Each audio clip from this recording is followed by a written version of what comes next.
एक गरीब किसान था जो दिन रात मेहनत करके अपने खेत में मक्के की खेती करता था। सूरज की तपती धूप में भी वह पसीना बहाता और हर पौधे की देखभाल अपने बच्चों की तरह करता। उसकी मेहनत रंग लाने लगी, मक्का लहलहाने लगा, सुनहरे बालियां हवा में झूमने लगीं।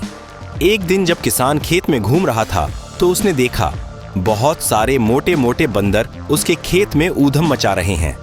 वे पौधे तोड़ रहे थे, बालियां खा रहे थे। जहां तक नजर जाती बस बंदर ही बंदर दिख रहे थे। किसान का दिल घबरा गया। वो तुरंत बाजार भागा और बंदर भगाने की दवा लेकर आया। उसने पूरे खेत में दवा का स्प्रे किया, एक भी कोना नहीं छोड़ा। उसे उम्मीद थी अब उसकी फसल बच जाएगी। लेकिन अगले ही दिन जब वह खेत पहुंचा तो वही मंजर फिर सामने था।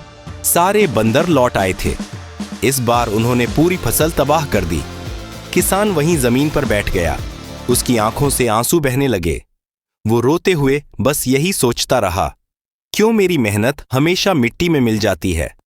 और हां, किसी ने उसके चैनल को लाइक और सब्सक्राइब नहीं किया।